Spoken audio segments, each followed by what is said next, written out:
1. And the next contestant is Andrea Scott.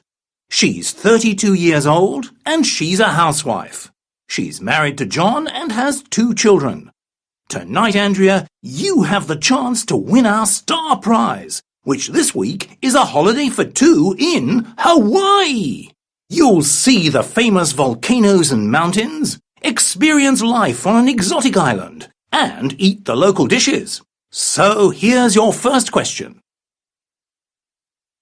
2. Enquiries, how can I help you? About a ticket? Certainly, sir. Where to? Stratton? I'm sorry. The nearest station to Stratton is Bristol Parkway. Stratton Station closed over a year ago. Yes, there's a connecting bus service to Stratton, which runs every hour. It takes 40 minutes and goes via Redland Airport. A second-class ticket to Bristol Parkway, then. With Super Saver, it'll be £18. 3. Sighs of relief could be heard around the Ambleford ground when the final whistle blew after the home team made heavy weather of their match against Barnsley, Oxford's conquerors in the first round. Barnsley are facing a battle against relegation, but what they lacked in ability, they more than made up for in spirit and determination. The visiting side had a number of shots at goal, 2 of which were stopped on the line, before Ambleford's attack finally got its act together.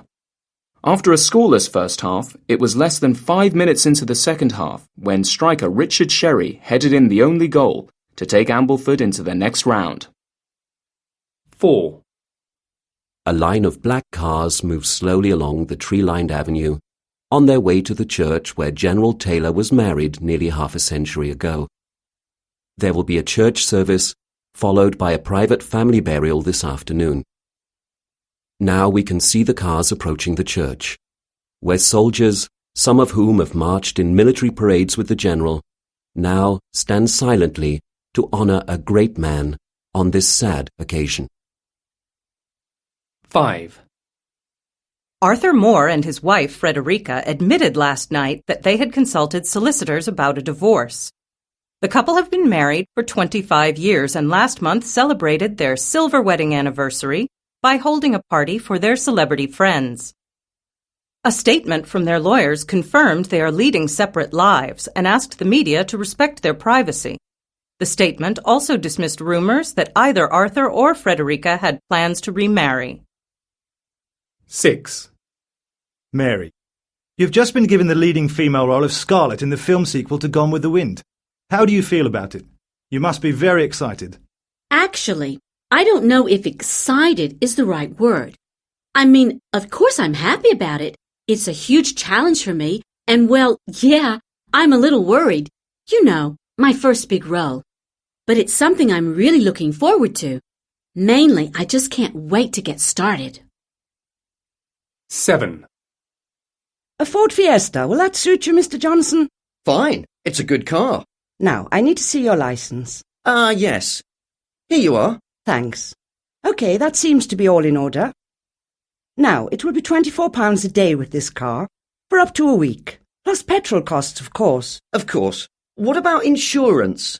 Well, it may be covered by your own policy, but we recommend that you take our temporary cover with our scheme. It's only £10 extra. Fine. Just sign here on the dotted line then, please. And please bring it back by 4 p.m. at the latest. 8. Joan, good to see you away from the office. Hello, Mr. Burke. Nice to see you too. Oh, call me Jim, please. Sit down. Let me get you a drink. Oh, a vodka and tonic, please. Waitress, a vodka and tonic, please. Actually, make that 2 vodka and tonics. Now, Joan, I've got a proposal to put to you that I think you're going to like. A proposal? Yes. You know we're opening a new office in Frankfurt. Well, I'm asking you to head the whole operation. How about it? Head the operation? Would I have many staff to help me? Yes, of course, Joan. You'll have full secretarial support, an accountant and a receptionist.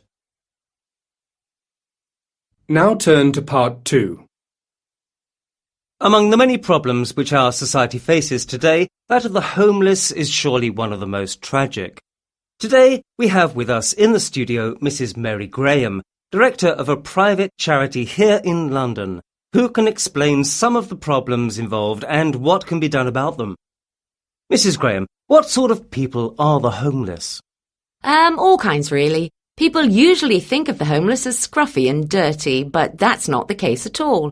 Some people have no home because they couldn't afford to repay the bank loan and their home was taken away from them. Others can't find a place to live because they haven't got a job and can't find a job because they haven't got a permanent address. Then there are those who simply can't face the responsibility of running a home, paying the bills, keeping it clean. Are there more homeless men than women? Generally, yes. Men don't seem to be able to cope as well as women in certain situations. You know, if their marriages break up or if they've lived with an aged parent who dies, they can't adapt to the newly acquired loneliness. They often sell their homes and wander around the country from place to place. Sometimes they find friendship and comfort within the homeless community. They do tend to support each other. And are there more homeless in the town or in the country? There are some homeless in the country, but the majority are in towns, mainly big cities. Here you can be more anonymous than in the country. And of course, the high cost of accommodation in cities forces people onto the streets. You know, even some young people who have jobs can't afford the high rents, and so they live on the streets. Really? But how can they hold down jobs if they sleep on the streets? Difficult to believe, isn't it? But they live on cheap fast food and go to public toilets to wash before going to work. At weekends, they spend their time in public places like libraries, and they'll be the last to leave the office at night. They appear to be keen to work, but really they want to stay in a comfortable place for as long as possible. Very sad. Is there any such thing as homeless children? Unfortunately, yes. You see, many landlords object to renting accommodation to families with children. To them, children are just noisy little people who can cause a lot of damage. If the parents can't afford a hotel or guest house, the children end up with them on the streets. A lot of people say that the answer is for the government to construct more accommodation, that is, cheap housing. Is it as simple as that? Well, certainly some form of government action is needed, but, well, the government seems to prefer private ownership to state-controlled housing. It's true that a lack of available property causes higher rents and poor conditions, and I think the government should act to limit rents and enforce higher standards in the rental sector.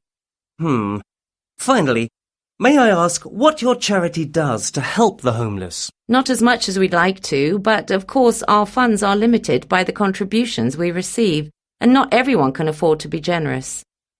We have some shelters where we, at the end of every day, we hand out a bite to eat, something warm and filling.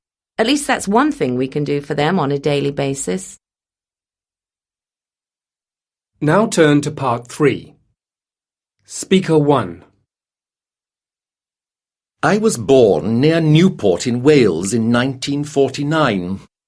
I always wanted to become a dancer, even though my parents were against it. And growing up in the country at that time, well, it was thought to be very peculiar. Not a real job for a man. Everyone else wanted to play rugby. The other boys I was at school with were always making fun of me. But that just made me all the more determined. At 16, I went to the Sadler's Wells Ballet School, and I became a soloist in 1975, dancing all the leading roles. Now I'm getting on. I do character parts like Widow Simone and Father Thomas. I've been made dancing master, and I've been the main dancer in the company for years. Speaker 2. I was brought up in London, so after finishing school I went to Sadler's Wells to learn to dance. After training I was lucky enough to be offered a position with the Royal Northern Ballet, where I stayed for 3 years. I felt very fortunate when Sadler's Wells invited me back as a soloist. But after a knee injury I had to give up dancing, and so I decided to study to be a choreographer.